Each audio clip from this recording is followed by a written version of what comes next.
estem tots?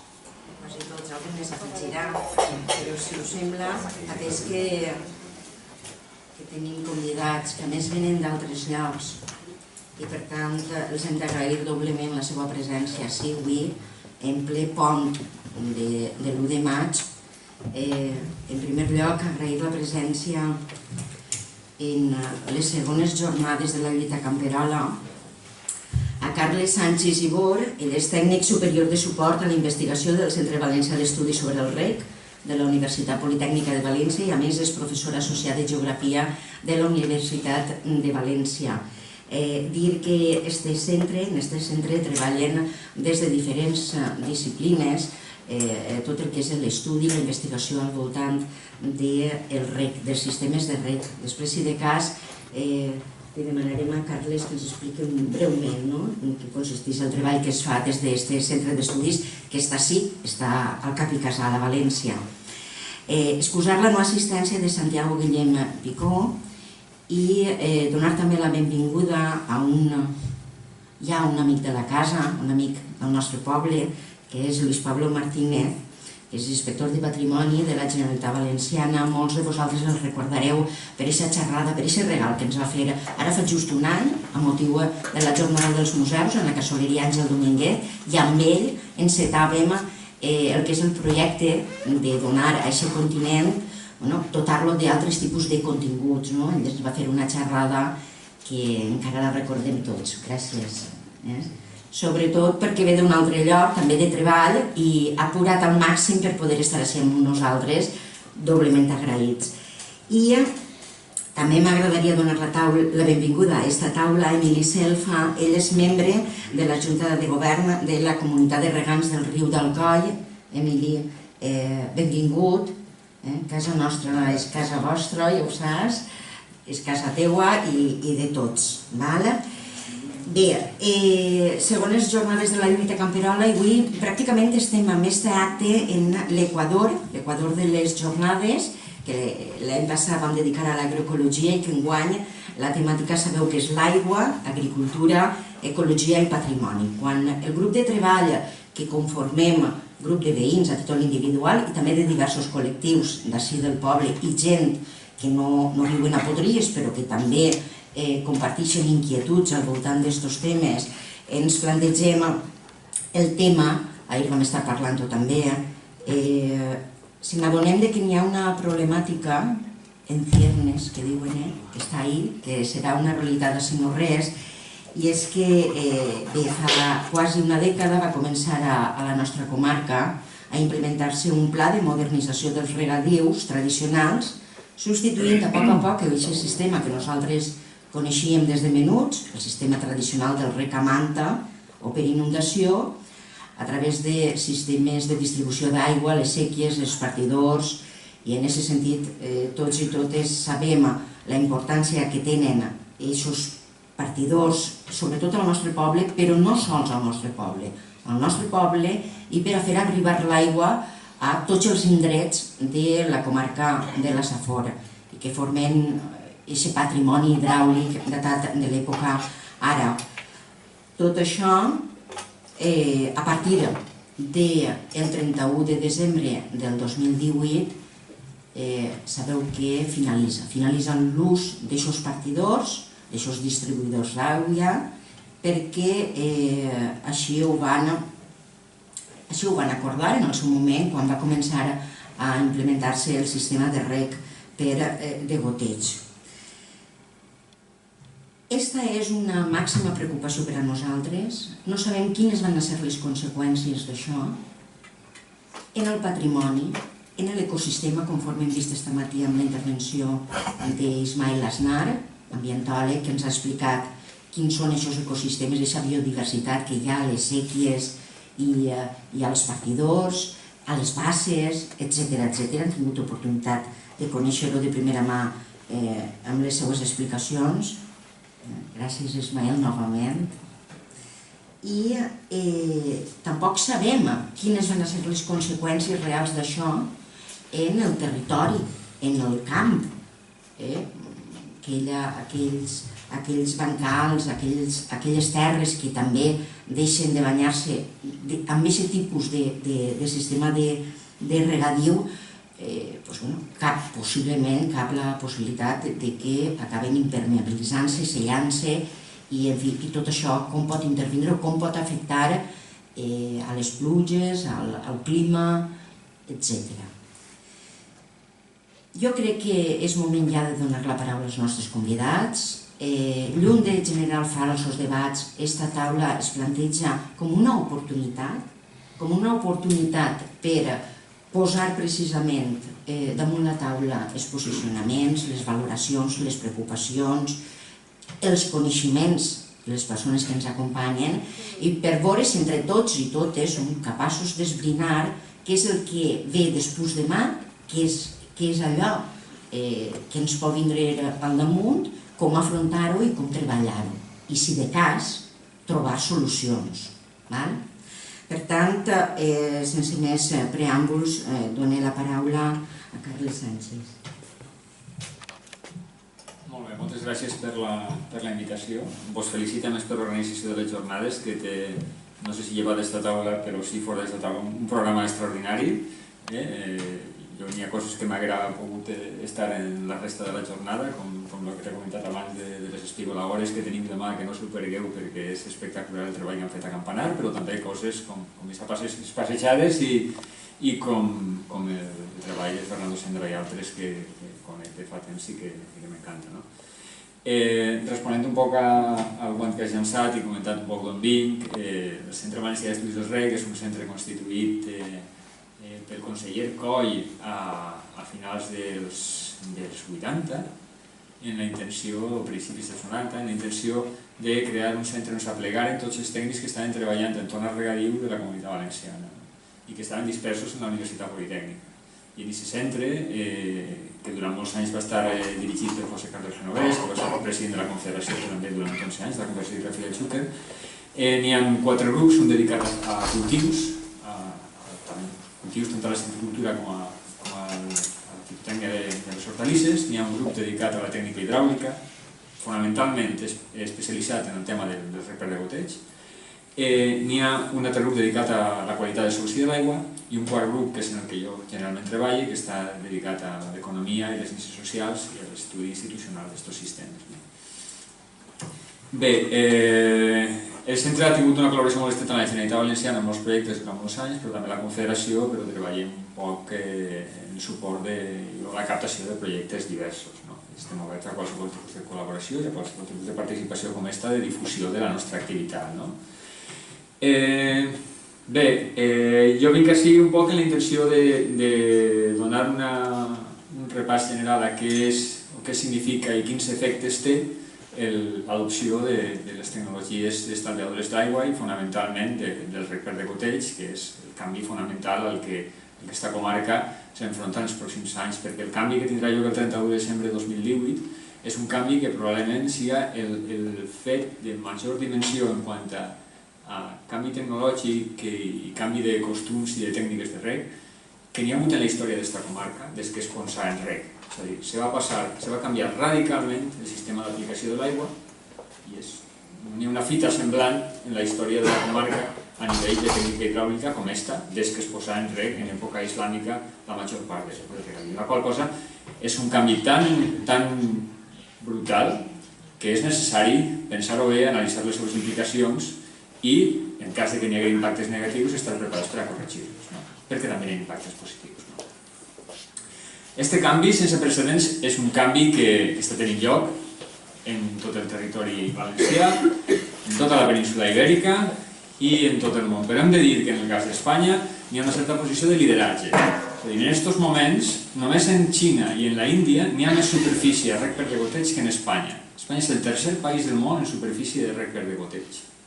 La qual cosa, si comparem el tamany del nostre país respecte a Xina i la Índia, que n'hi ha una xicoteta diferència per la qual depassen l'estat espanyol, ens fem una idea de l'importància i de la dimensió que està tenint aquest canvi tecnològic en el nostre país i de la situació de lideratge i de ser pioners en certa manera d'aquest fenomen mundial, un fenomen que s'estendrà i que s'ha d'estendre en molts altres països perquè els escenaris de canvi climàtic i la major pressió sobre els recursos fa que l'estalvi d'aigua s'hagi convertit en una prioritat per a molts estats.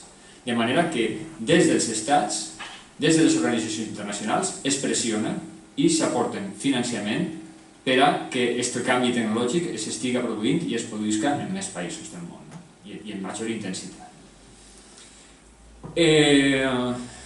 S'ha convertit en un eufemisme el terme modernització. Si així parleu en el carrer a qualsevol persona de modernització de regadiu, de seguida diu, rec de goteig. Per què? Hi ha altres formes de modernitzar-se, de modernitzar el regadiu, que no impliquen necessàriament posar les gomes.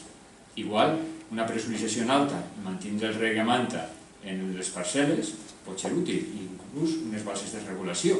Hi ha alternatives, tecnològiques que també són estalviadores. Cada lloc ha d'estudiar en conseqüència, en funció de les seues característiques pròpies, quina de les opcions tècniques és la que més s'ajusta.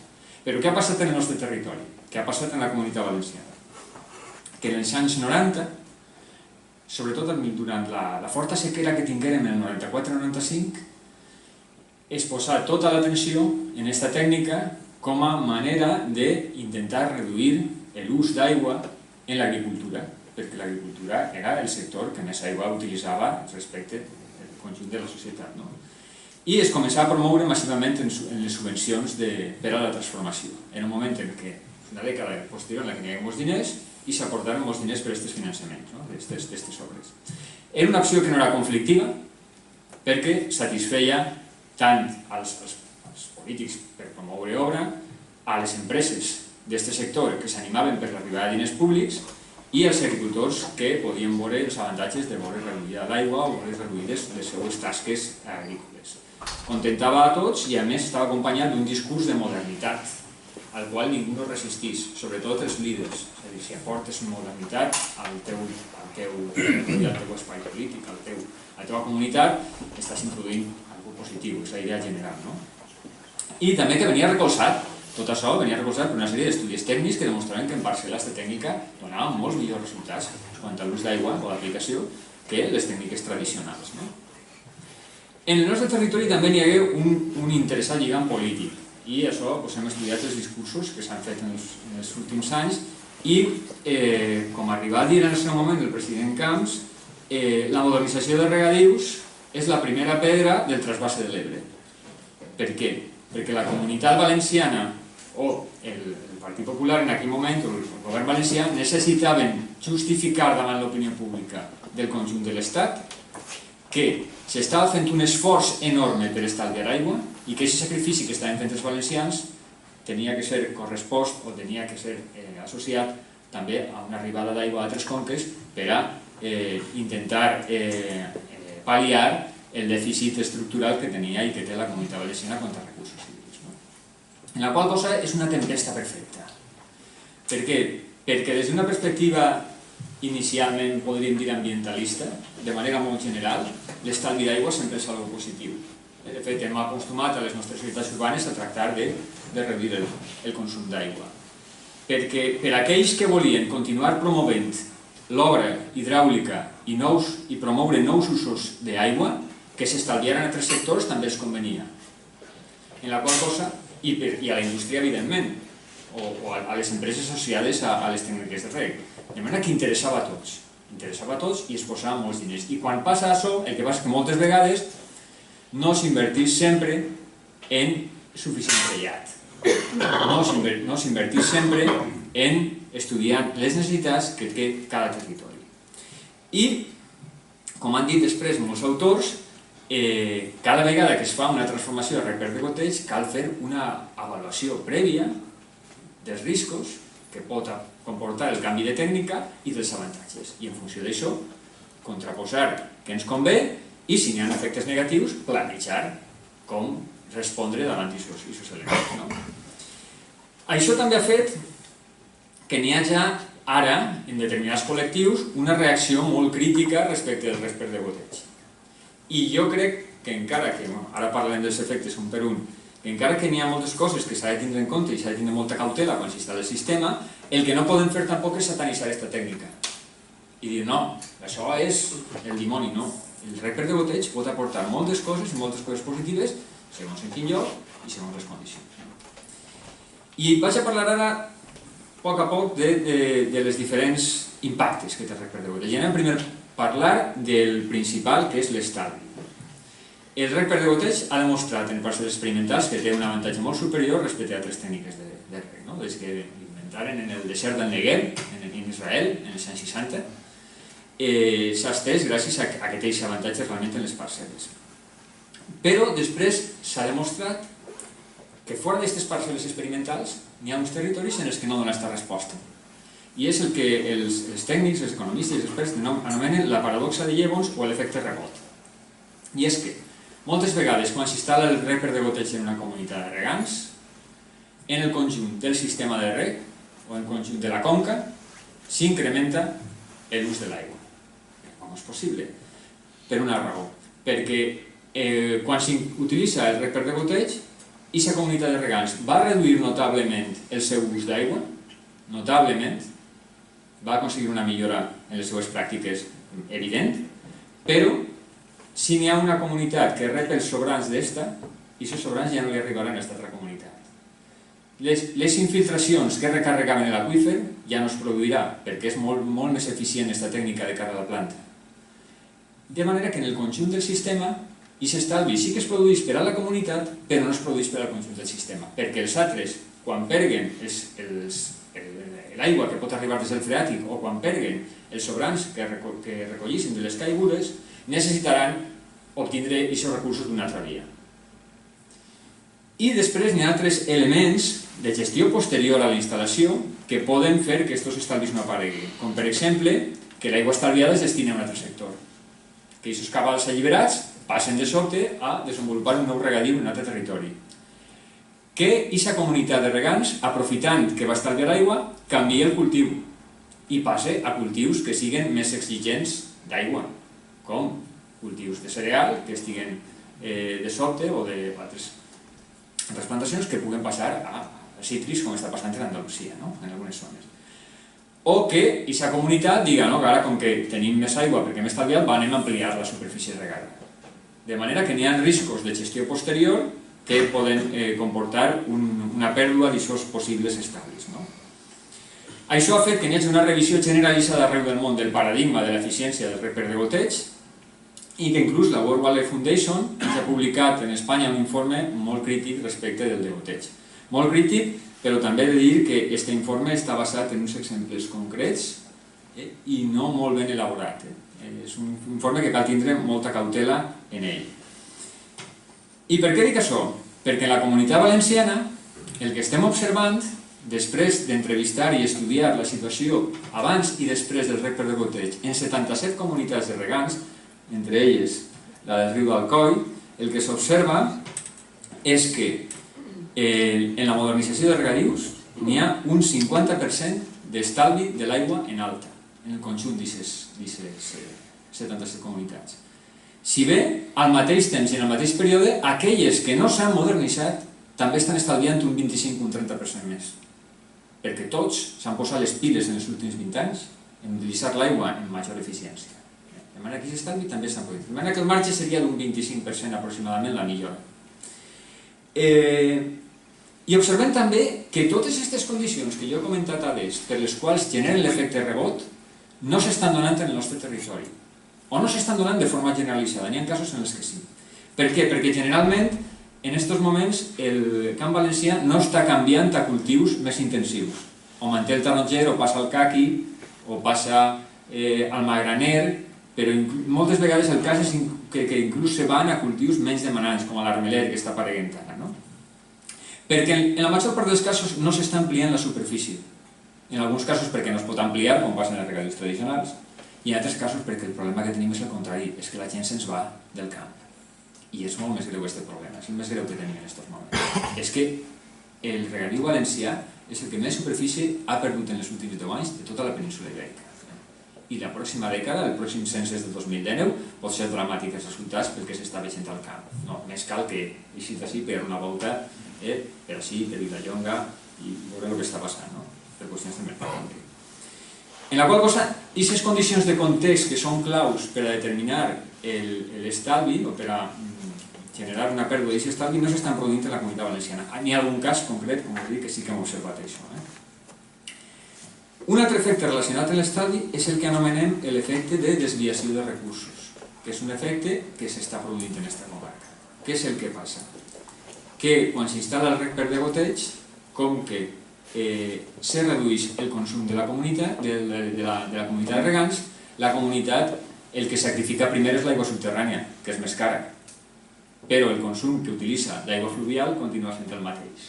I el que observem en moltes conques, així, en el Canal Xupertúria, en la Plana de Castelló, és que la introducció per redegoteig en zones d'aigües mixtes, en què usen aigua subterrània i aigua superficial, afecta només a l'aigua subterrània.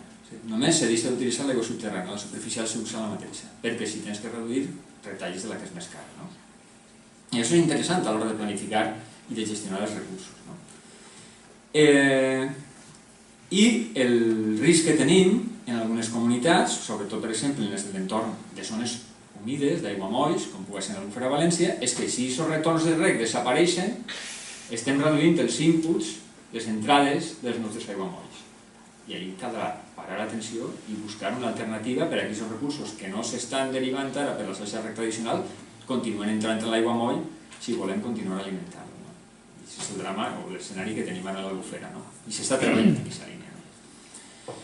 Respecte de la qualitat d'aigües, bé, en general el que s'ha estudiat a la península Ibèrica és que la implantació del rec per regoteig comporta una reducció de la càrrega de fertilitzants i, per tant, una reducció de l'entrada d'aquests fertilitzants i d'aquests contaminants en les aigües subterrànies i en altres sistemes laterals com poden ser rius, aiguamolls, etc.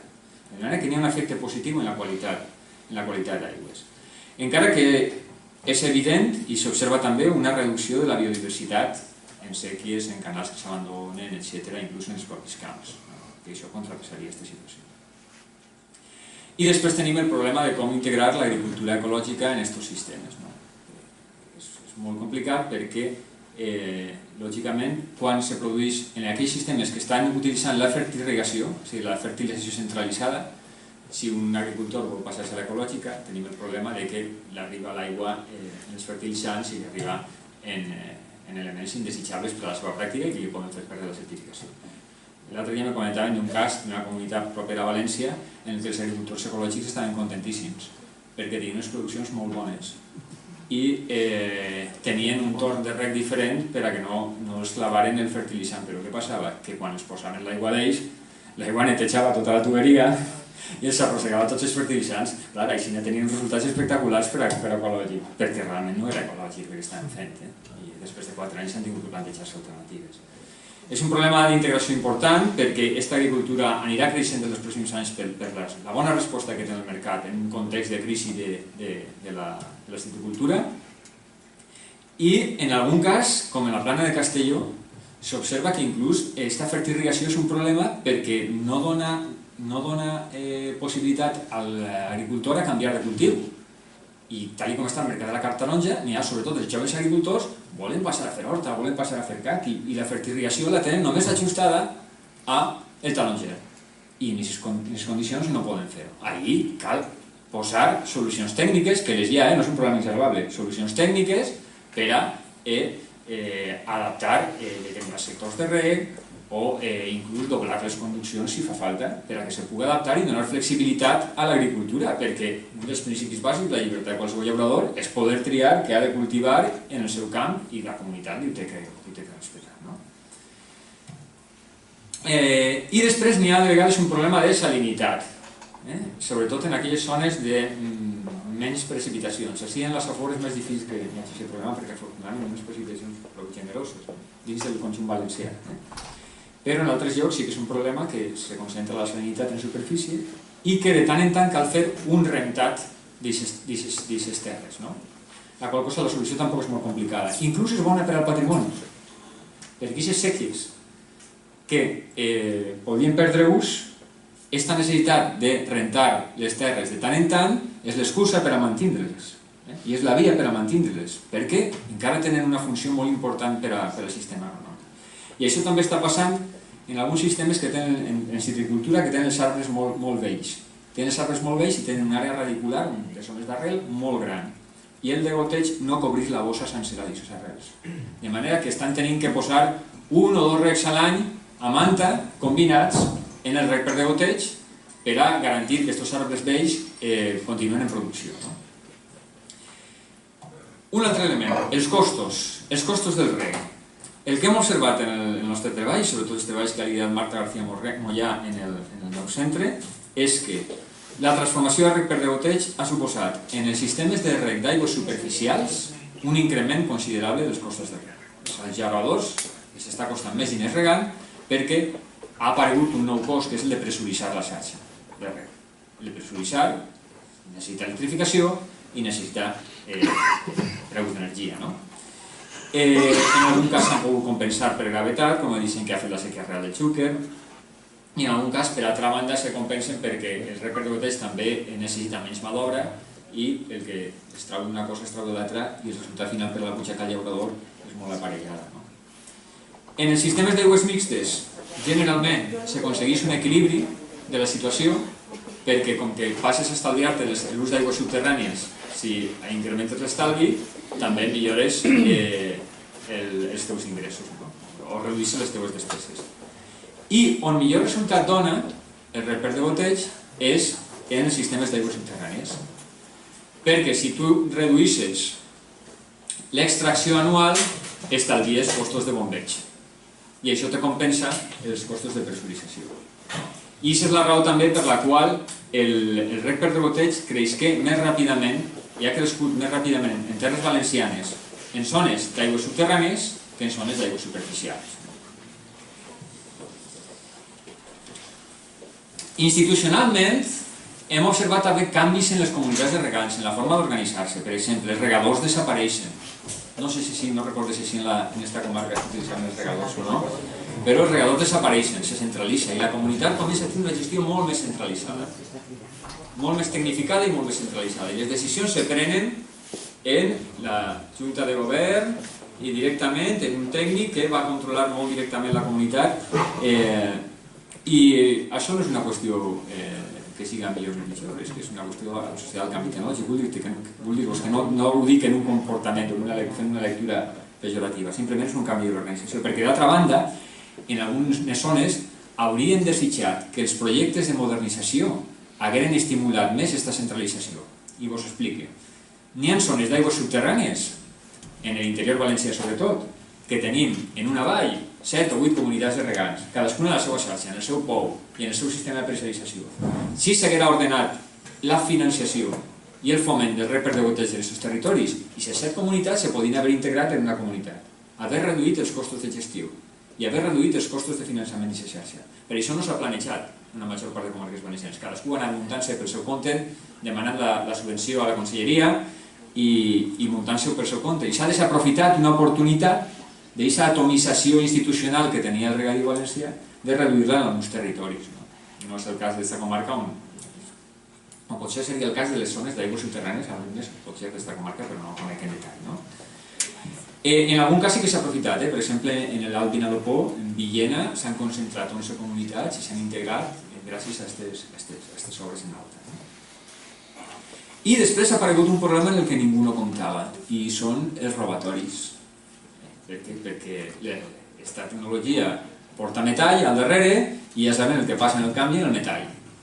I en determinades persones que s'han dedicat a saquejar el camp valencià de metall, tant de coure com de ferralla, i a mi em contava fa poc un tècnic de la Sèquia Real de Xúquer que en una nit es furtaren 250 hidrants en una sola nit i es fan un forat econòmic a la comunitat de regants brutal en aquestes accions. En el camp de Cartagena a hores d'ara estan posant sistemes de telecontrol, en la qual cosa en el moment en el que una vàlvula se desconnecta o desapareix, dona l'alerta i ràpidament poden actuar i pillar a les persones. Però en el sistema de goteig tal com està implementat en molts altres territoris, això dels robatoris és un risc. Després, una altra qüestió és respecte del treball, respecte de la comoditat, del confort, del treball diari de l'agricultor. El reg per de goteig és un avantatge enorme. I allà on hem anat i hem entrevistat a persones, costa trobar persones que hagin fet el canvi i que no estiguen contentes en el resultat. Sobretot si tenim la visió de que la major part del camp valencià és un camp envellit. Els agricultors valencians, la mitjana és que més del 60% tenen més de 55 anys i molts tenen més de 65 anys, en la qual cosa que desapareguen torns de reg que de vegades en algunes comarques tenien inclús reg nocturn, a poder des del mòbil llançar el reg de la teva parcel·la, lògicament no n'hi ha color la diferència de treball. En la qual cosa, en una agricultura on els jubilats i l'agricultura a temps parcial, molta gent que no són agricultors de temps complet en l'agricultura, suposa un gran avantatge aquesta tècnica. I després, com una penúltima qüestió, un altre canvi que observem, que en alguns casos genera problemes i en altres no, és que la transformació a reg per degoteig és, en certa manera, el cavall de Troia per a la privatització de la gestió. I hem vist comunitats de regants que han fet la transformació i que l'empresa que els ha fet la transformació els ha fet signar en el contracte, o han signat en el contracte del mutu acord, el que ells se quedaven la gestió del sistema.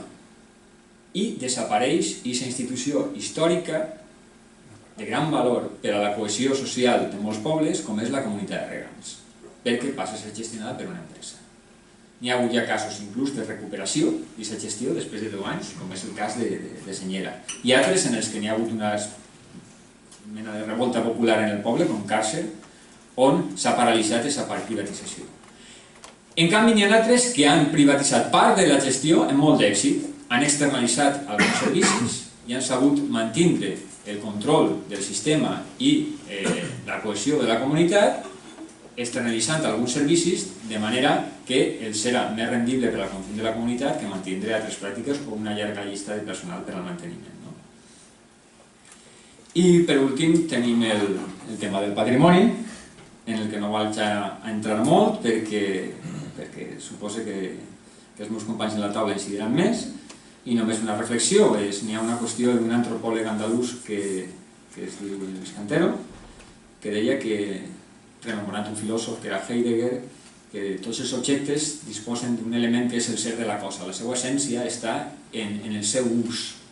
Quan una casa l'abandonem, de seguida comencen els problemes, cauen part del sostre, comencen les humitats, etc. En canvi, la casa que està viva, i si xicotetes reparacions i manteniment es va fent. En el reg passa el mateix. En el moment que els elements clau del sistema de reg deixen d'utilitzar-se, deixen de ser percebuts com a valuosos i es degraden. I és el risc que comporta aquesta transformació i en el que suposo que incidirem més avant.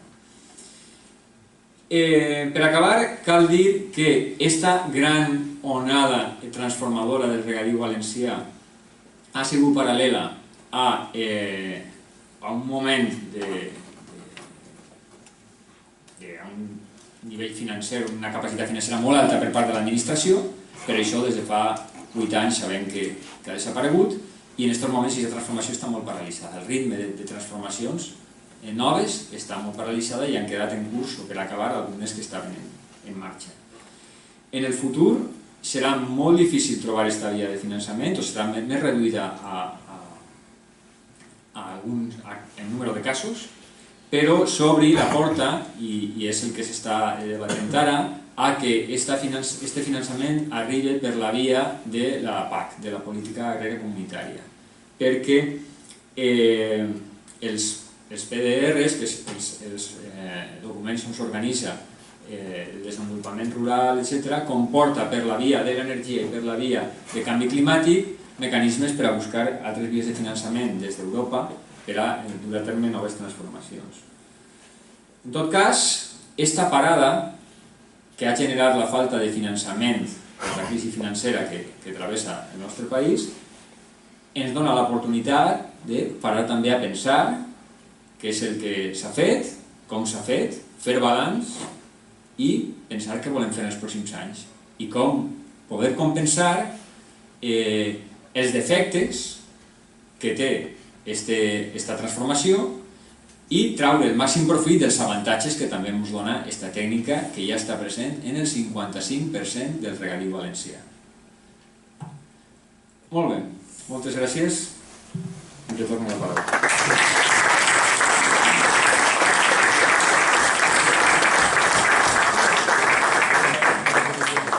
Carles ens acaba de fer una descripció tan detallada i tan realista i tan eixa fotografia del camp valencià i també del camp saforenc, amb pros i contres, ja ho heu vist. Bé, abans de continuar i donar la paraula al següent contertuli, m'agradaria dir-vos que podeu tuitejar el que així s'està dient. El hashtag que hem triat és hashtag #camperolapotries i d'alguna manera tot allò que s'està parlant o estem debatent també es pot introduir, es pot fer arribar a altres indrets a través de les xarxes socials.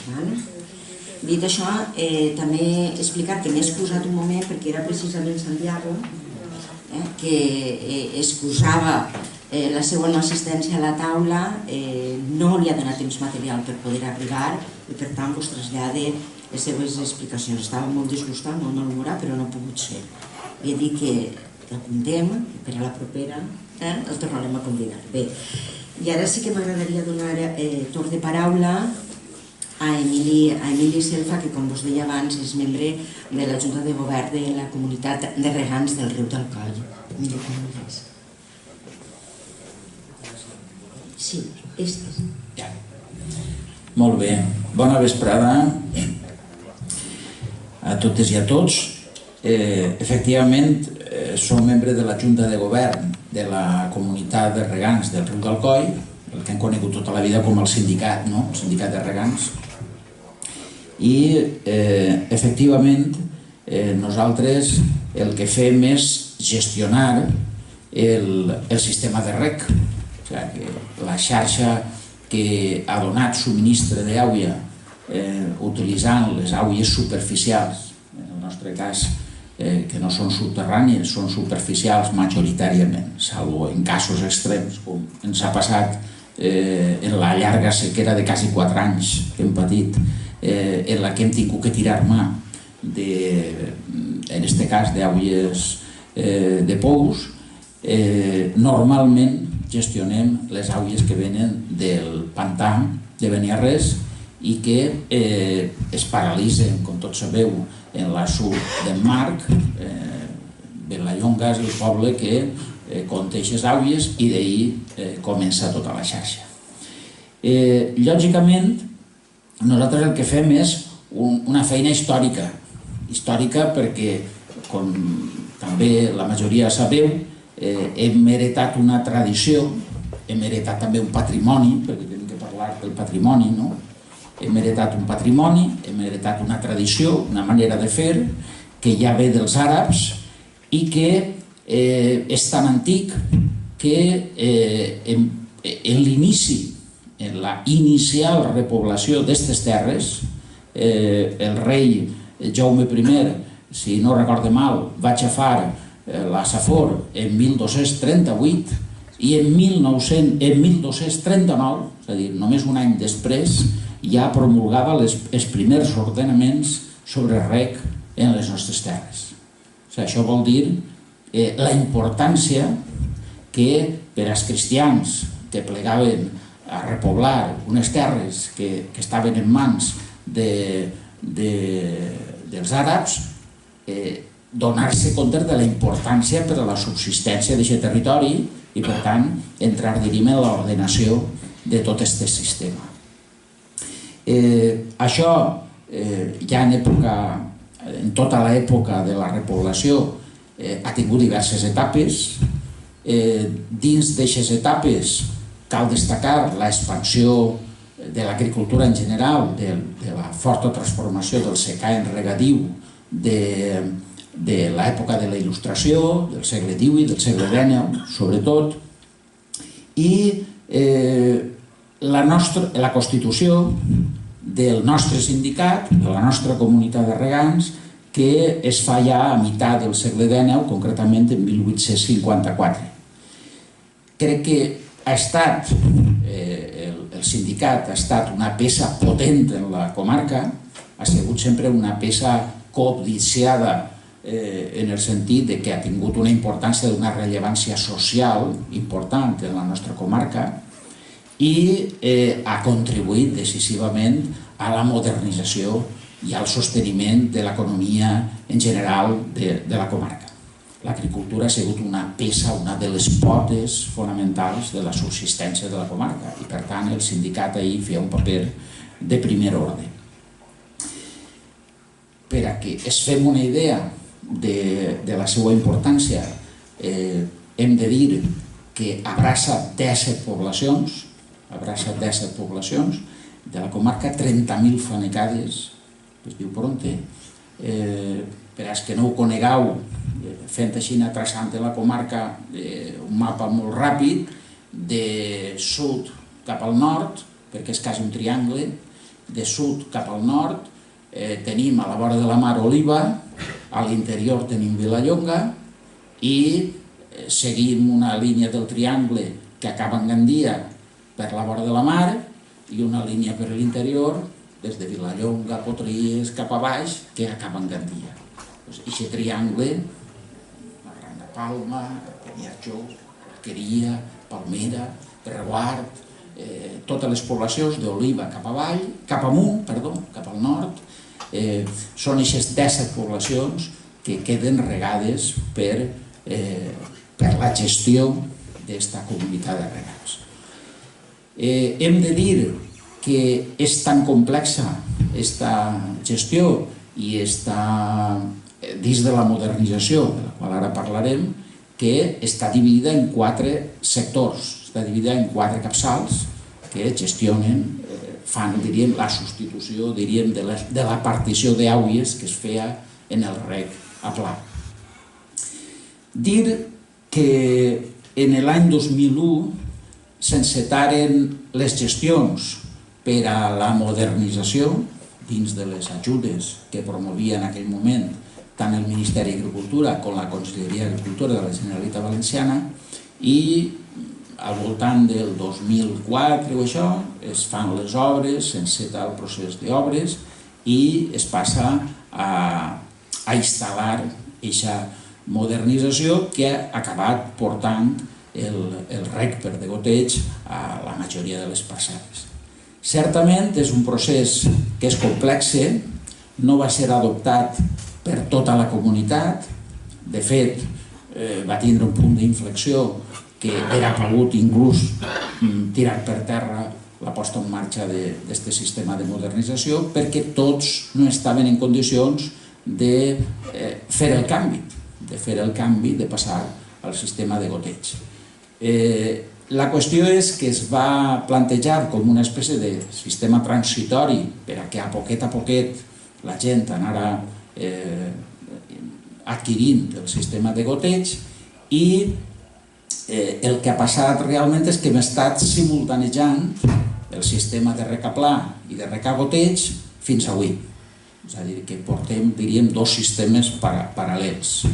Donem servei d'àuia a pla o a manta i el sistema de rec a goteig. Aquest sistema sabíem que el de rec a manta anava a desaparèixer, és a dir, que era a extingir, i que finalment la comunitat, l'objectiu, es van fer les obres per a que tot el sistema funcionara com a rec a goteig. Seguint les directrius de la Conselleria i del Ministeri, que evidentment van fer una inversió quantiosíssima per a fer això possible, perquè sense el concurs de les administracions, si hi ha sigut molt gravós per a tots els usuaris que han tingut que pagar per a la comunitat, que tenim un deute per a més de 50 anys, que tenim que anar pagant els préstecs i part de les subvencions de l'ajuda, tot això no hauria sigut possible. És a dir, sense la participació i el concurs de les administracions, la comunitat en si hauria estat molt més difícil assumir aquestes obres de transformació, evidentment. Hi ha que dir que fruit de tot aquest camí que han seguit, un element que ha ajudat a accelerar el canvi del sistema ha estat la forta sequera dels darrers 3-4 anys. perquè no és fàcil trobar un període tan llarg de sequera com el que hem patit. I moltes vegades no som conscients dels efectes d'aquesta sequera, però la qüestió ha estat això, que hem patit quasi 4 anys de manca de pluges, la qual cosa ha obligat a que l'aigua del pantà no ha donat suficient subministre per a poder donar aigua per a tots, per a regar tant a pla com per a regar a degoteig. Finalment, l'últim any, és a dir, l'últim estiu, no tinc més remei que l'estiu, estic parlant del passat, no vam tindre més remei que tirar mà de pous, o pous propis o pous que hem tingut que concertar per a poder donar el subministre, fins i tot variant els preus, la pujada de costos corresponents que això ha implicat, etc. Bé, la qüestió és que, com vos he dit, aquesta situació ha conduït a una situació primera d'una major demanda de persones que han volgut passar-se al sistema perquè durant l'estiu passat va plegar un munt que ja no podíem donar aigua, si no n'hi havia aigua ni per a uns ni per a altres, quan el pantà no tanca, doncs tanca i s'ha acabat. Si el pantà no està buit, no n'hi ha aigua. La qual cosa ens va forçar a tindre que prendre la decisió de marcar un límit per a acabar en el sistema del reg a plat.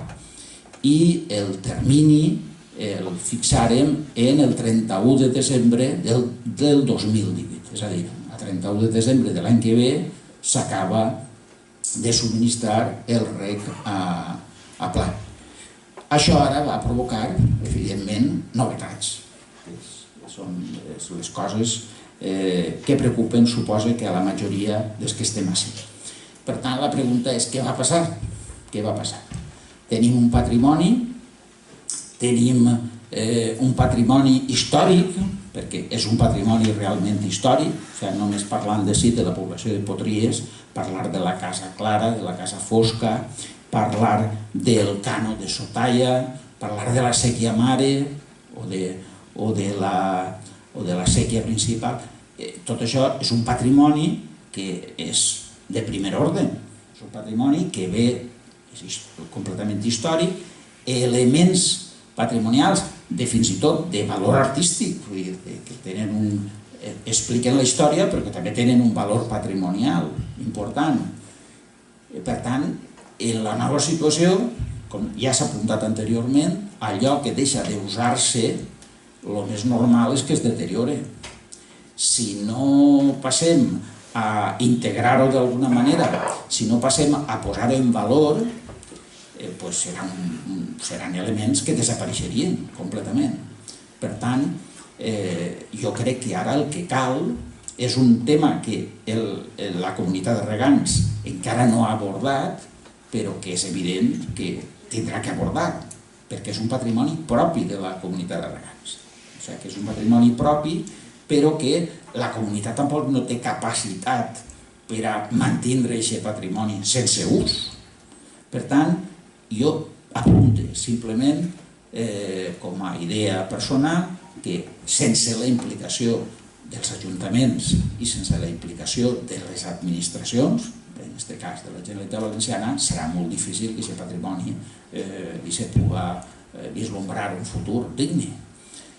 Jo crec que el primer que caldrà fer serà donar-li una declaració de preservació, és a dir, com a béns de rellevància local, com a béns de la rellevància que el tractament requerisca, però té que tindre algun tipus de protecció, que actualment no el té. Actualment no el té. És a dir, que nosaltres pensem la Casa Clara, la Casa Fosca, però no té aquesta protecció, no està declarat un bé protegit. Per tant, hem de passar a aquesta situació de que els ajuntaments declaren aquests béns protegits i a partir d'ahir recabar de les administracions la dotació corresponent per al manteniment d'aquest bé. Clar, el bé sense ús acaba també perdent el sentit, perdent... Això tindrem que buscar la manera, igual com s'ha fet en les vies del ferrocarril desaparegudes, i s'ha fet en altres elements, doncs tindrem que buscar la manera de que aquest bé tinga una explicació, tinga una interpretació, puga ser llegit, puga ser entès per les generacions que vindran darrere. I això vol dir que tindrem que fer aquest esforç, tindrem que fer aquest esforç de buscar, lligar aquests temes. Per altra banda, ja per acabar, per no fer-ho més llarg, els regants, en aquest cas, jo soc regant, com alguns de vostès que estaran ací, què volem? Nosaltres volem que la nostra agricultura siga possible, siga factible. Si no, l'agricultura és una pata fonamental del nostre sistema de vida. Sense l'agricultura no es pot entendre el País Valencià. I l'agricultura està deixada de la mà de Déu. I tots sabem que és així. L'agricultura ha deixat de formar part de l'agenda política d'aquest país a nivell d'estat espanyol.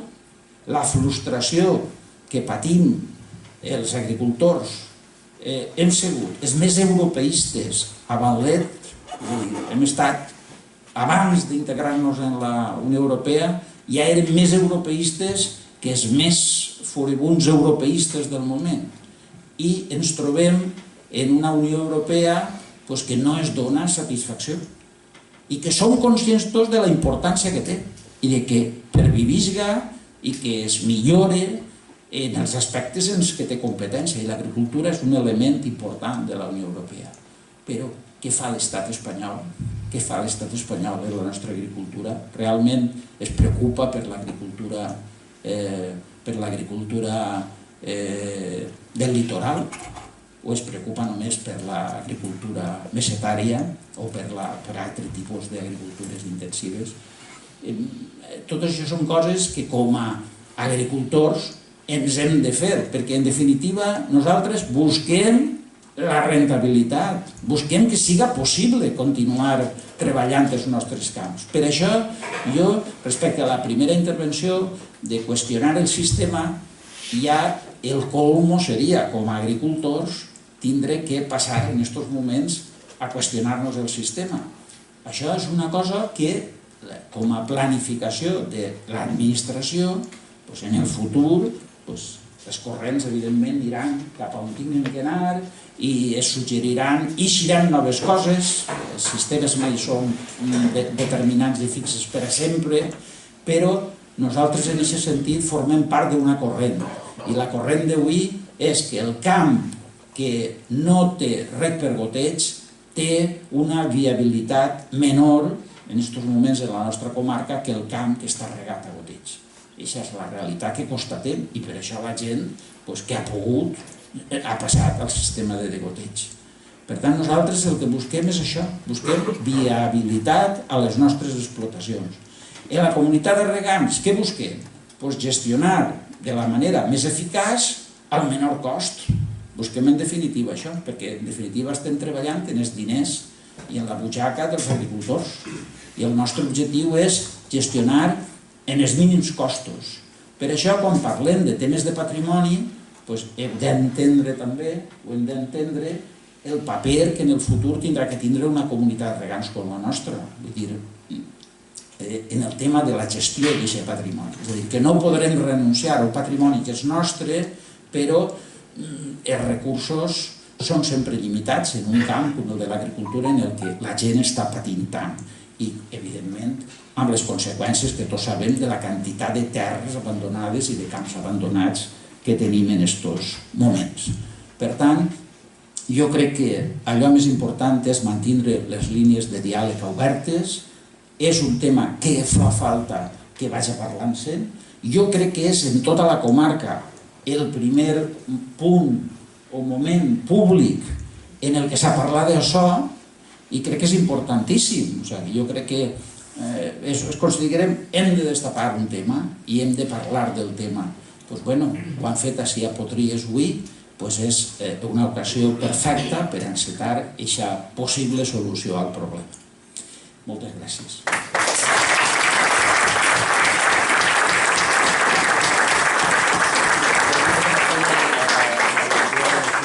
Gràcies, Emili, també per la teva intervenció. Jo crec que és molt important aquesta mà estesa des de la comunitat de regants. No és casual que s'hagi fet aquesta jornada a Potries. Jo crec que l'interès, l'estima d'este poble cap al seu patrimoni hidràulic és palès, s'ha fet palès des de fa molts anys. Este matí, fent la passejada, una persona em preguntava: però a veure, la casa clara, la casa fosca, de qui és? Això, qui és el seu propietari? Però jo li he dit, a efectes legals, és la comunitat de regants. Però nosaltres s'ho sentim com a propi. O és que si demà desapareix aquest patrimoni no ens doldrà, no ens farà mal? I tant que sí. Per què? Perquè el considerem propi.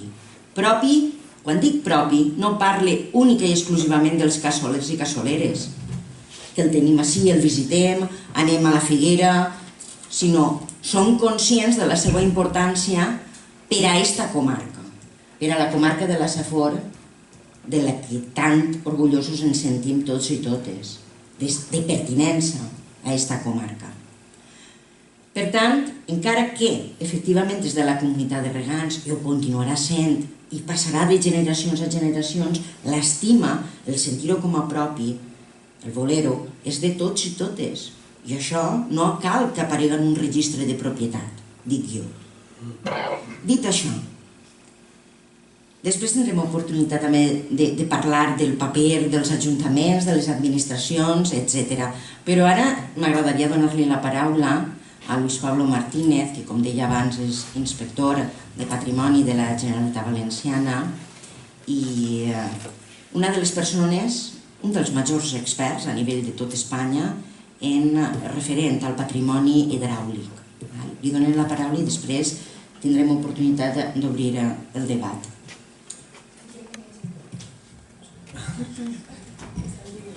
Moltíssimes gràcies i moltíssimes gràcies per comptar amb mi per a aquesta taula, que em sembla molt significativa per moltes raons.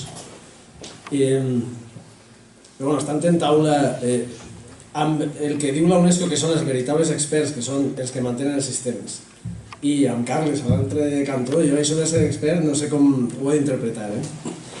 Per altra banda, jo soc, en el tema de les qüestions del patrimoni de l'aigua, no puc ser tan equànim com Carles en el sentit de veure els pros i els contres, i m'eixirà de tant en quant una certa vehemència en defensa dels sistemes de regadiu tradicionals. Però he de partir del reconeixement de diverses qüestions, i la primera és que sense els regants i sense pactar amb els regants les coses que s'han de fer no es pot fer res, i no arribarem enlloc. Ací, a l'Horta de València, on sigui. Això és un punt fonamental. Després, és molt còmode treballar amb un discurs patrimonial d'ultradefensa de les coses i després, efectivament, que no hi hagi ni diners, ni suport, ni res, i que no es traduïsca en res. Jo crec que hi ha pocs casos, poquíssims, que puguem dir de quina manera se pot implementar un sistema d'ajudes que ajude a mantenir sistemes tradicionals en atenció als serveis ambientals i culturals que subministren. Jo no sé, Carles, tu saps més, per exemple, el de l'Albufera i el tema dels caixers al Parc Natural. Ahir n'hi ha un sistema implementat, però això és l'administració de patrimoni natural. Val, això seria un model. No sé si serà perfecte o perfectible o no, però això seria una manera de veure les coses, no? Perquè, efectivament, és un patrimoni generat per a un ús, però al capdavall ha esdevingut un símbol d'identitat de tots. I la comunitat, en aquest sentit, és tant la comunitat de regants com la comunitat cívica que ha viscut sempre i que gaudís d'ell i que està orgullosa de mantindre'l i que vol que els seus descendents la tinguin, la gaudisquen, etc. I aquesta és la perspectiva, no? I és molt complicat parlar, perquè parlant des de l'estricta òptica de l'administració del patrimoni cultural, parlar d'ajudes i coses per l'estil és quasi, a dia d'avui encara, ciència-ficció. Hem passat una crisi devastadora i a mi quan me preguntaven heu sentit la crisi? No, perquè sempre ens hem mogut en uns nivells de dotació pressupostària ridículs. O sigui, patrimoni cultural, Jo recordo cap a l'any 2009, quan més diners hi havia encara per fer coses en patrimoni, per a excavacions arqueològiques en tota la Comunitat Valenciana hi havia 200.000 euros. O sigui, per a investigació.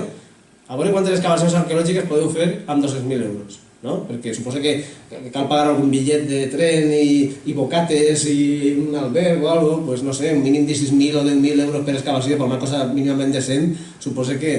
Bueno, pues això són els paràmetres que sempre ens hem mogut. Aleshores, jo ara vinc així i començo a parlar de que això és patrimoni cultural i crec que és patrimoni cultural, però per una altra banda també conec com està el sector de patrimoni cultural i fins on podem arribar.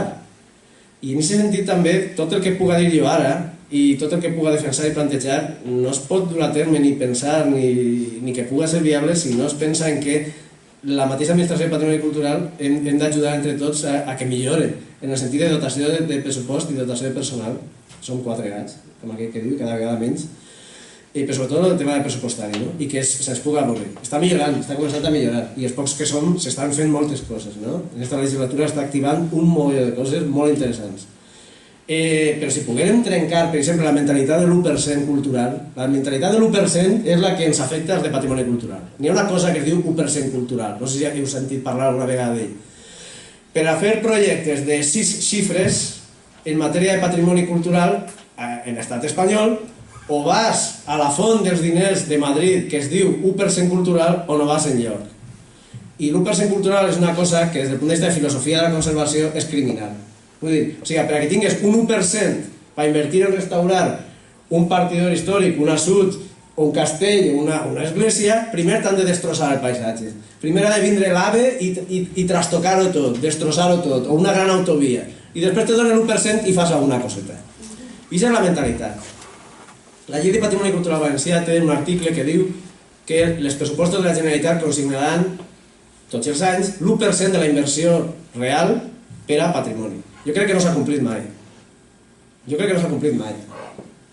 I té coses meravelloses que estan inèdites totalment, com allò de que els titulars de béns protegits podran accedir a crèdit en termes favorables, en termes a crèdit, com es diu això, subvencionat, no sé exactament com es diu. Claro, clar, que a dia d'avui que fins i tot no tenim quasi ni accés al crèdit en la postcrisi en la que estem, doncs seria un incentiu perquè la gent pot conservar les coses, no? I terminis de carència més adequats, coses així, interessos baixos, tot això està per fer. Llavors, parlar de protegir i no tindre aquests instruments, la veritat és que és molt complicat, molt complicat. Tenim la llei de patrimoni històric espanyol del 85, perquè no és cosa de la llei nostra del 98, ja en el 85 ja el legislador espanyol diu bueno, això del patrimoni és cosa de tots i és cert que els titulars han de tindre una responsabilitat en la cura i el manteniment de les coses, però també és veritat que si no ajudem i contribuïm a incentivar aquesta conservació, malament. I el resultat a dia d'avui és encara malament. Vull dir, hi ha parts senceres de les lleis de patrimoni que no s'han implementat i aquestes parts d'ajudes i foment estan inèdites. I tant que este preàmbul, perquè és el preàmbul, dient que ara que volem fer una nova economia, una economia del bé comú, una economia sostenible. Quines són les bases per fer aquesta economia sostenible si no són aquests recursos ambientals i culturals locals? Que són els nostres, que són allò de l'autenticitat. Allò que diu ara l'Agència Valenciana de Turisme, no? L'autèntic, lo nostre, perquè la comida, el menjar ràpid se pot reproduir en tots els llocs, però una bona cassola d'arròs al forn com la que m'he fet a Canals fa un ratet, doncs no, me n'he de vindre per ací, vull dir, no puc anar al Japó. O l'arròs al forn i la paella feta amb arròs bombó, recuperar de la marjal de Pego. Això sols es pot fer. Això l'any que ve, a veure si aviseu-me. Bé, vinc a dir perquè hem de creure'ns les coses i ser coherents, o penso jo que així hauria de ser. Si volem fer aquest tipus d'economia, s'ha de fer la corresponent reassignació de recursos i redistribució de recursos. El problema és que parla també de filosofia de l'administració pública i dels projectes i tal. Tenim un problema entre una administració desenvolupista que vol resultats en gran impacte en les estadístiques de PIB i tot això, i de manera immediata, perquè tots els polítics, funcionen en el rotllo dels 4 anys. Això és una cosa que ho teniu ahí. Alguns cauen en el parany de només funcionar en aquesta història. Òbviament tots tenen els 4 anys ahí, és una cosa, les passa de Damocles.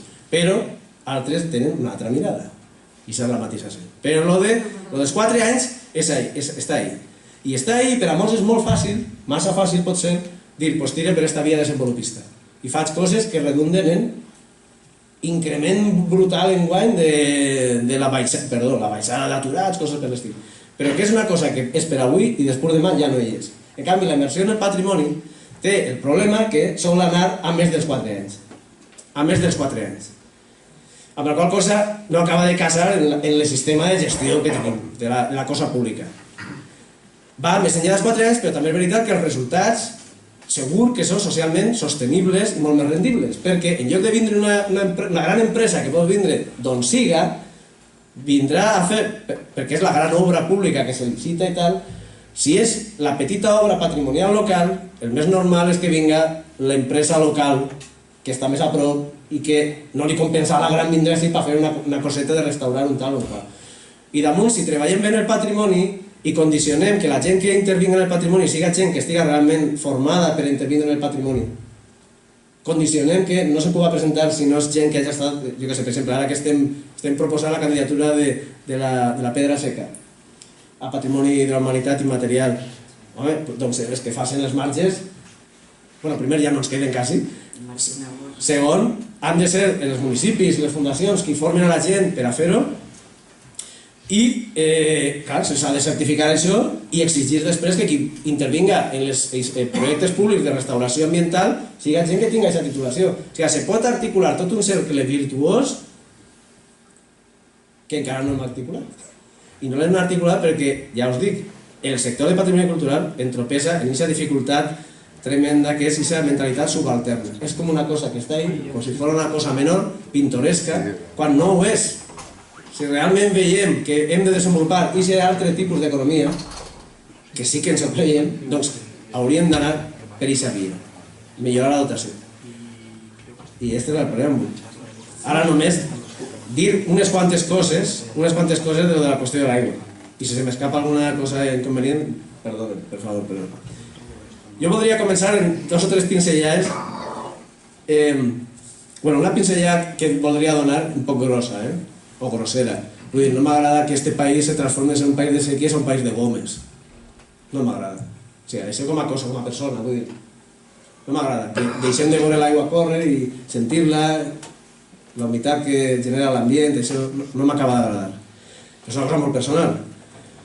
Després, recordem les extraordinàries connexions que té la nostra cultura i la cultura de més enllà de les nostres fronteres estrictes també. Per exemple, a Granada n'hi ha ara un moviment fortíssim de defensa i de posar en valor de l'Horta, de la Vega de Granada, que té la reivindicació de la figura del poeta un fum cabdal. I és que pensem en aquesta metàfora tan bonica que la carn del poeta a dia d'avui és la terra de la Vega de Granada. On és? On és el poeta? El poeta està en tota la Vega ara.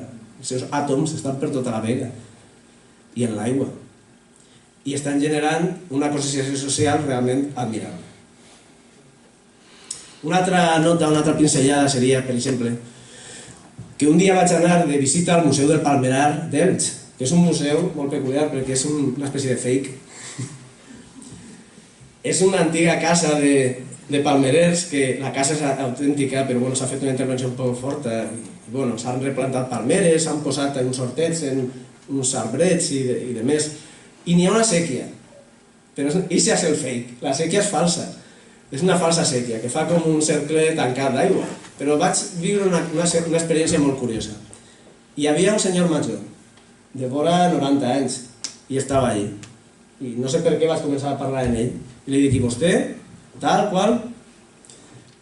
I me diu, no, jo vinc tots els dies. Val.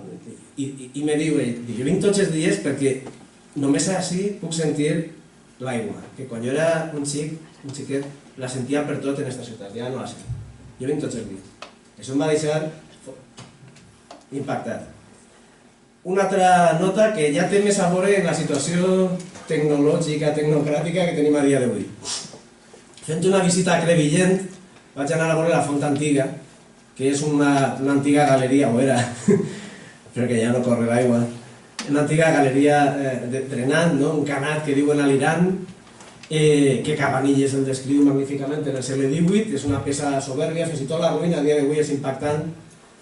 I clar, jo parlo amb ells i em comencen a dir que és que està abandonat. Recordo damunt que s'havia caigut i n'hi havia un tubo que passava per una goma Era una imatge un poc esgarrifosa. Bé, la qüestió és que parle en el sequier que estava ahí, diguem-ne, no? I dic, bueno, i vostès ja no tenen l'aigua? Diu, no. Diu, van vindre els suïssos, els d'això d'Albatera.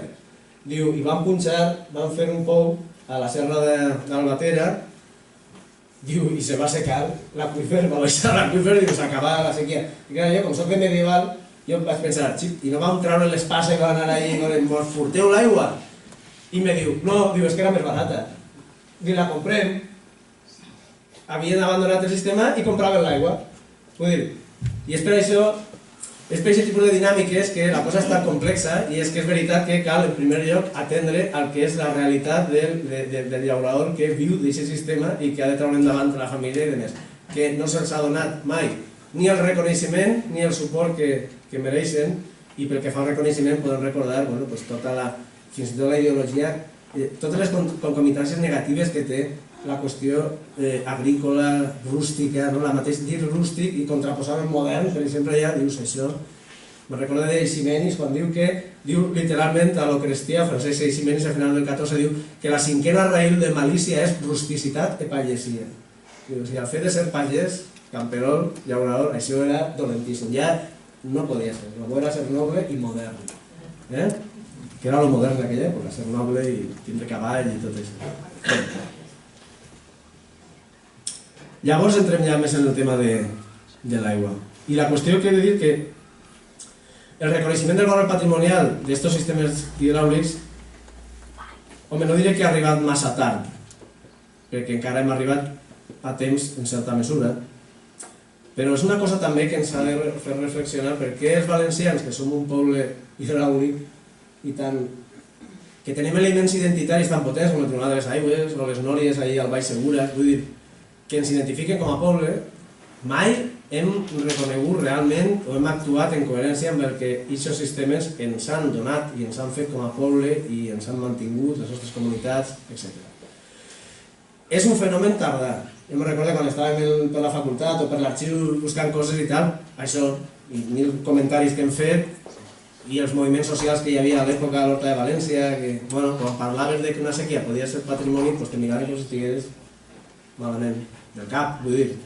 Ai, tu eres un romàntic. Bueno, doncs era un romàntic. També és veritat que ahir intervé a l'Horta de València o a zones periurbanes el problema de que les sequies, clar, les comunitats funcionaven, i la ciutat creixia i creixia, i la ciutat, en un sistema de manca de govern adequat, abocant les aigües brutes directament a les sèquies.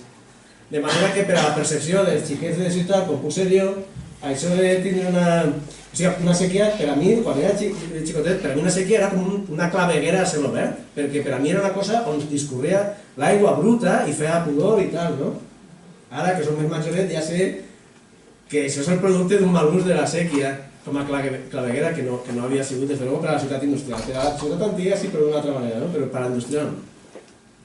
Bé, ara ja podem parlar de que realment la gent reconeix les sequies com a patrimoni. Jo crec que sí. Una altra cosa és que tenim un dèficit de catalogació terrorífic. I estem en aquests moments impulsant projectes de reconeixement patrimonial i ens arriben propostes de molts municipis i així estem en un municipi absolutament pioner pel que fa a la posada en valor d'aquest patrimoni. I així estem a Potries. I a mi, clar, el problema, el que em sap molt greu del vostre cas és que és una situació molt paradoxal, perquè heu sigut pioners, perquè heu estat en l'avantguarda i ja vau dir fa molts anys això no ho podem perdre i cal fer alguna cosa, i cal restaurar-ho, posar en valor, etc. I heu fet un treball fantàstic, però per altra banda també heu sigut espai per a un experiment des del punt de vista del canvi de sistema de reg. Heu sigut pioners en aquest sentit també.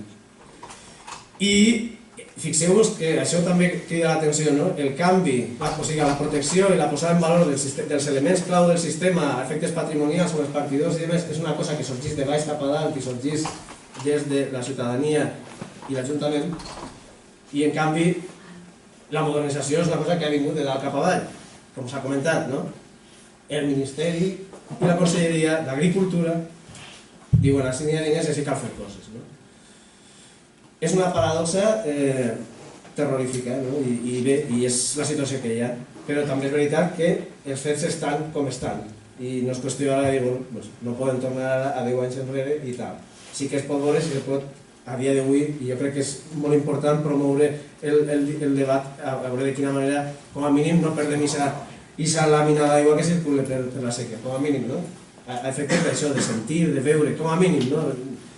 Esta taula jo crec que té, i les que puguen vindre, pot tindre aquesta virtualitat, de dins el procés que s'està fent, com a mínim, trobar punts, no? Punts de tractar de connectar el que és aquests valors que tenia el sistema quan funcionava en plenitud i la realitat del canvi que s'està duent a terme. Perquè cal també tindre clara una cosa, que un sistema hidràulic tradicional configura un paisatge cultural i això té una dimensió tangible, que és el paisatge, el territori, l'estructura, les sèquies, els bancals, etc., els partidors. Té una dimensió també de béns mobles, fins i tot, tots els estris i tot de treball, etc. I després una dimensió immaterial molt important, que és la part humana, els sabers vinculats a la gestió d'aquest paisatge i a la gestió de l'aigua. La mateixa aigua circulant fins i tot podria considerar-la com a immaterial, en aquest sentit. Ho vinc a dir també per el que comentàvem abans, que efectivament, i m'agrada molt veure que per part de la comunitat de regants és conscient que com a mínim n'hi ha aquestes peces clau que són irrenunciables. Però clar, que no, el que sí que seria absolutament contrari al que és la percepció holista global del patrimoni que tenim a dia d'avui i a la realitat de les coses, no? I aquest tipus de particions eren per a partir d'aigua, i si l'aigua no circula, això seria una escultura, no seria el partidor de les aigües, els partidors, no? I bé, això que vos dic, no? I, bueno, jo diria també que jo no m'oposo a la modernització, tantes coses perquè és absurd d'oposar-se, perquè és un procediment que hi ha en marxa, etc. Però el que sí que me molesta, podria dir, sí. És una cosa que em dona que pensar, no?, en certa forma. És que s'estiga procedint o impulsant la modernització sense discriminar. O sigui, en general, així està la bolsa de diners, pum, endavant, qui vulgui postular-se que es postuli.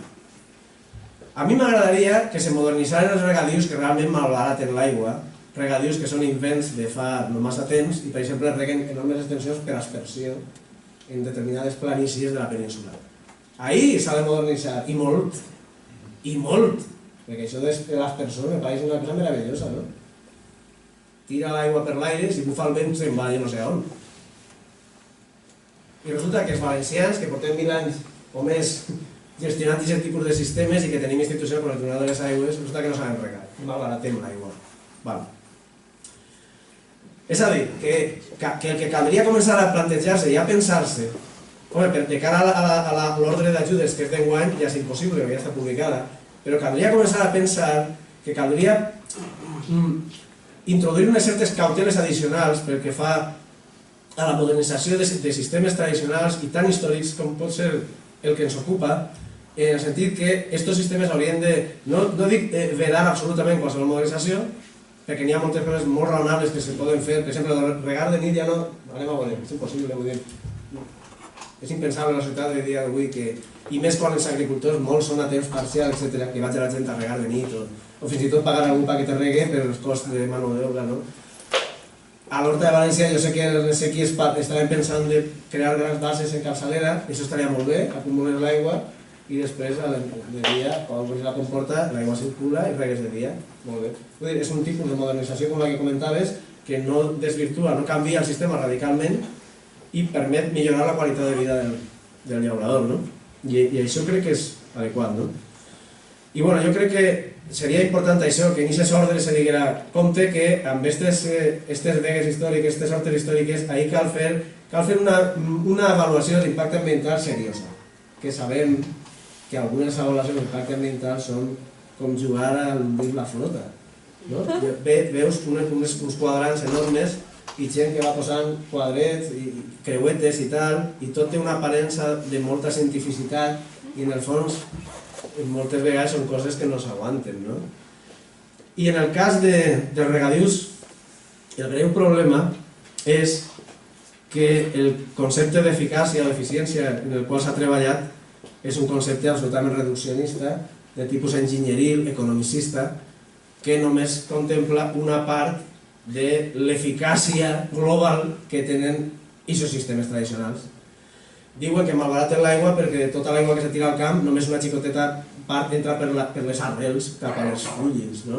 I damunt, resulta que la planta damunt té el pecat d'evaporar i evapotranspirar. És que la planta fa mal, eh? Ahí tot se perd, tot és aigua que es perd, no? I clar, no se valora el valor ambiental de l'aigua que percola perquè és aigua que es perd.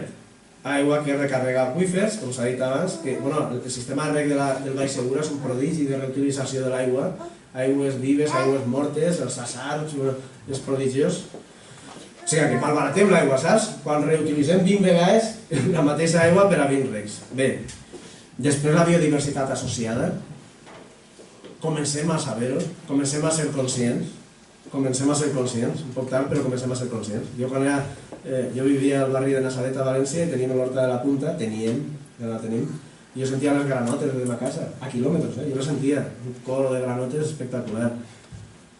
I ja no es veuen, ni senten, ni... Vamos.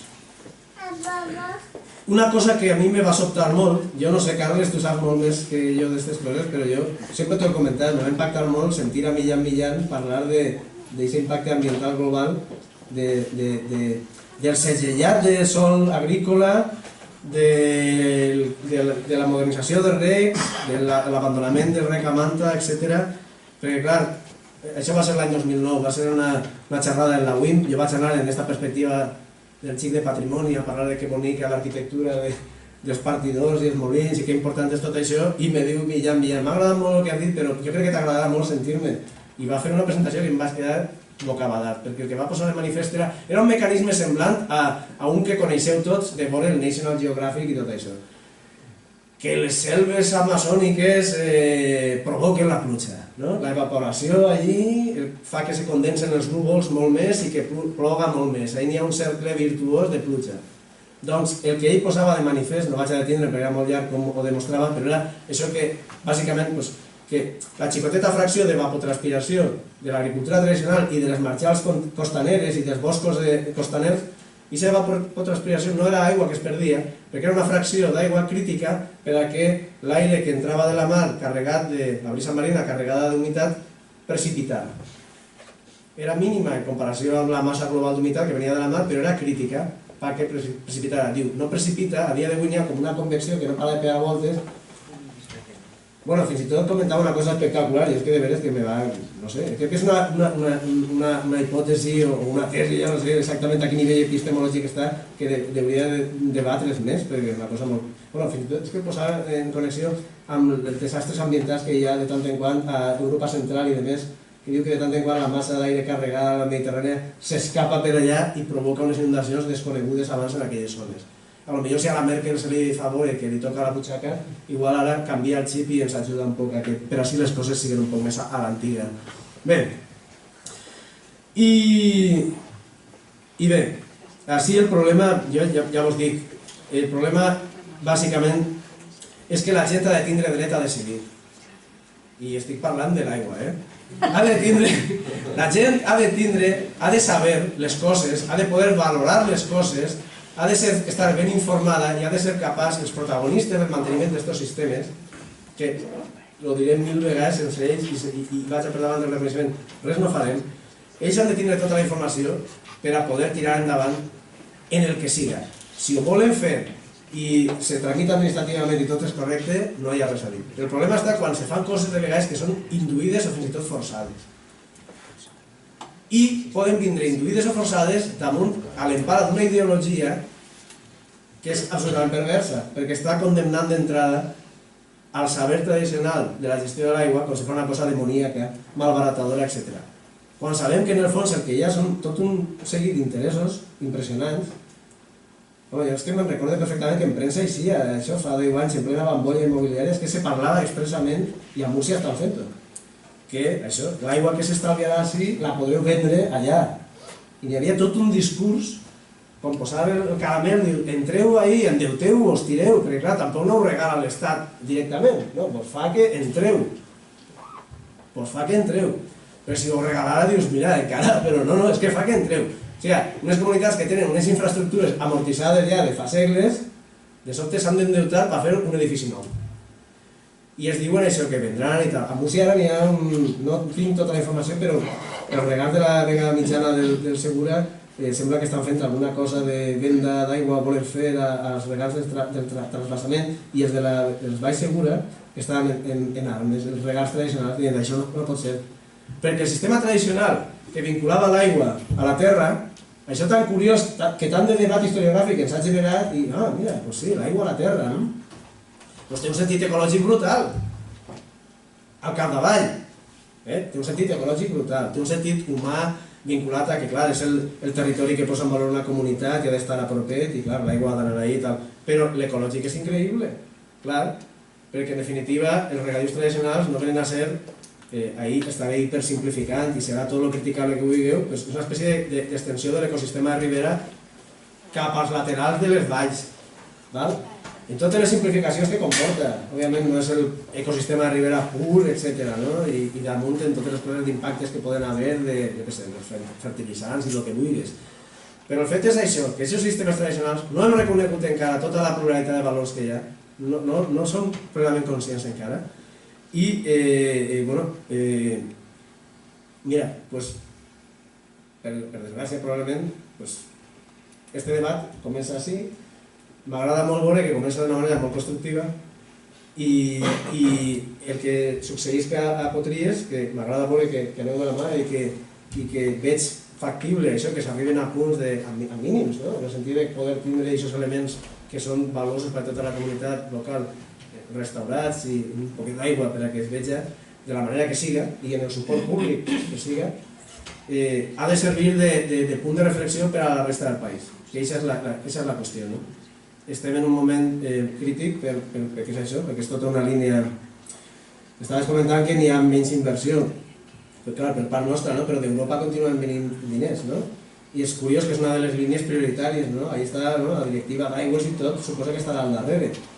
I clar, és que és un altre d'aquests aspectes de les polítiques sectorials que promou Europa que és absolutament desconeixedora de l'impacte que pot tindre a nivell ambiental a les nostres terres. I jo simplement tancar això reconeixent el valor que té haver convocat aquesta taula i promoure el diàleg i el consens i la millora de la situació del patrimoni i animar-vos a continuar en aquesta línia i acabar reconeixent, com no, que Potries és la capital del patrimoni hidràulic de la Comunitat Valenciana. Que això s'ha de reconèixer.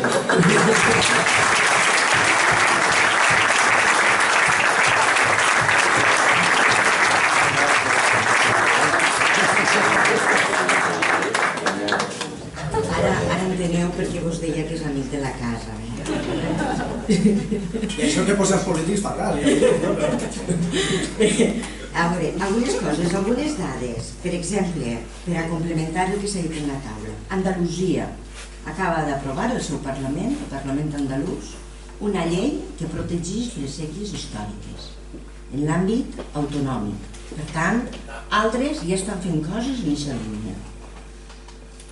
Més dades. Conselleria d'Agricultura, Medi Ambient, Canvi Climàtic i Desenvolupament Rural. Línies d'ajudes de racionalització de l'ús de l'aigua per al reg gota a gota. Any 2017, 500.000 euros. Any 2018, 825.000 euros. Any 2019, 1.125.000 euros. Any 2020, 1.120.000 euros. Any 2021, 2.555.000 euros. Vol dir-se que s'ha acabat amb el tema de continuar implementant sistemes de reg per degoteig? Res més lluny de la realitat. Este fenomen, aquesta implementació d'aquest sistema va continuar. Amb fons propis, amb fons europeus, d'on siga, però així és el que resa per part de la Conselleria. I una última qüestió. El lema d'aquest poble és patrimoni viu, perquè de tant en tant ho hem de recordar. El lema d'aquest poble és patrimoni viu. I ho utilitzem de manera indiferent quan parlem dels sistemes de reg, de la ruta de l'aigua, i així apareixen els nostres tríptics patrimoni viu en blau. Quan parlem de la cassoleria Àngel Domínguez, parlem de patrimoni viu en color taronja, color terra. I quan parlem del nostre patrimoni natural, de les nostres muntanyes, de l'entorn de l'ermita, de l'entorn del riu, parlem de patrimoni viu en color verd. Per tant, no estem disposats a perdre el nostre patrimoni. Que vaig a perdre.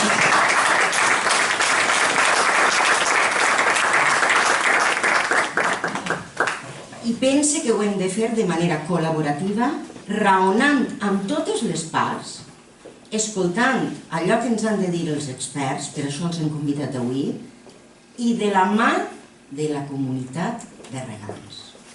Sense ells, sense vosaltres, Emili, això entrarà en via morta.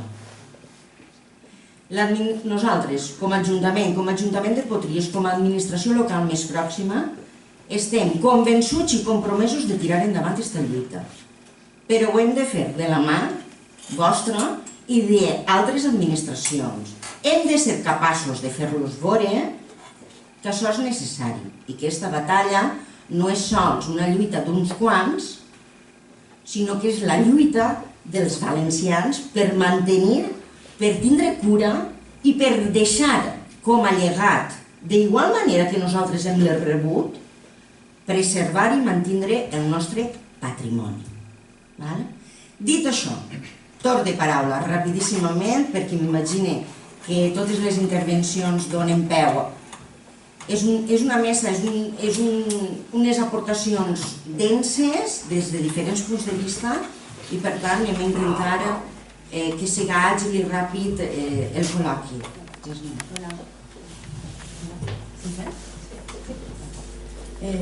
Bona vesprada.